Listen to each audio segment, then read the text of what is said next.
我们把电插上去，然后再看一下吧。今天早上在这里折腾了一早上了啊，这个就是洗衣机漏水，我们来测试一下。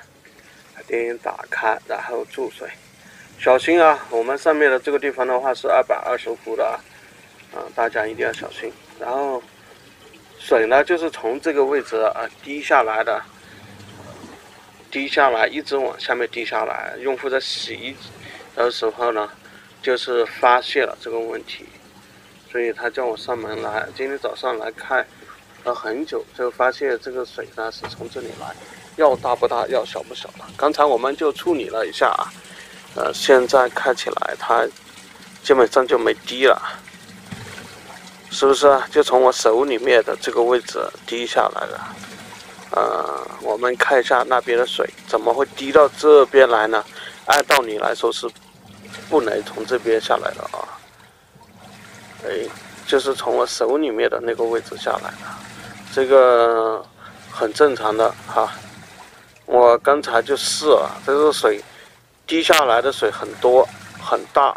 开始我以为是从上面我们的净水电磁阀那里漏了，就是那里破了或者是什么情况漏了，但是我把它拆开下来仔细观察，不是从那里来的，所以呢，我们这个净水电磁阀这里也都是打开的，然后那里是220伏啊，大家要小心点啊。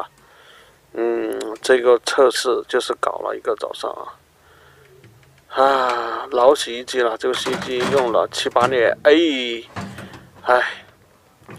头晕了。我今天搞这个呢，就搞头晕了啊。现在大概有20多分钟了，还在处于这个测试阶段。我就处理了好几个地方，大家看一下这个地方，就是我用接水钳把它夹住一个圈口，这水呢就是从这个地方来的，就顺着这里就流下来了。刚才我在看的时候，顺着这个边缘就流下来了，那水是从那个分水河那里顺着边缘就流下来了。这一种情况的话，我们只要把那个地方搞了一个圈口以后，它就没有流下来了啊。关键是这边流你看一下，我搞了一个小小的圈口，搞了圈口以后它就不流了。上面呢，这里我们把我们的这个洗涤盒把它拿出来，这个呢，所有的洗衣机差不多的都是这样子的啊，每个洗衣机都有。关键呢，上面这里这个分水河这里这个洞我已经全部的用尖的东西把它通过一次了啊。就是我发现来修洗衣机的时候，有很多家的这个洗衣机上面全部都被水垢堵住了。被水垢堵住了的这个地方呢，一般就只剩下3个、5个洞，然后这个水出水就比较急。它这个出水很急的情况下，它就是在我们的这个洗涤剂的这个盒子里面它就是这个力度很大，然后到处就标得到处都是往4边这个东西标出来这样子呢，就顺着2边就来了。其实呢，那个水出来不大，但是它这个压力太大了，知道吧？洒来到处的是，所以就往这2边都往这2边跑了，这个水就出现这种情况。然后我就用那个外用表的那个笔尖把它这一样的来把它这个洞一个个的把它搞通了。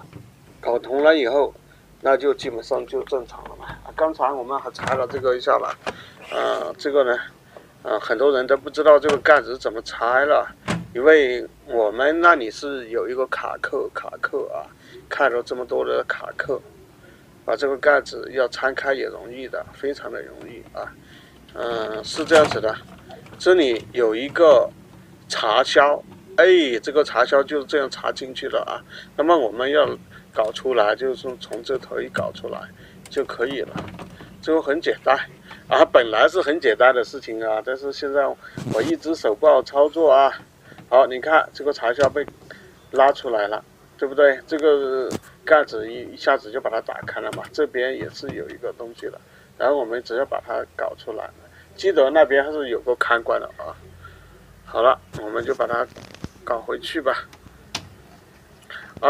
我们这个盖子呢，就是上在这里了。大家看一下，好几个卡扣，对不对？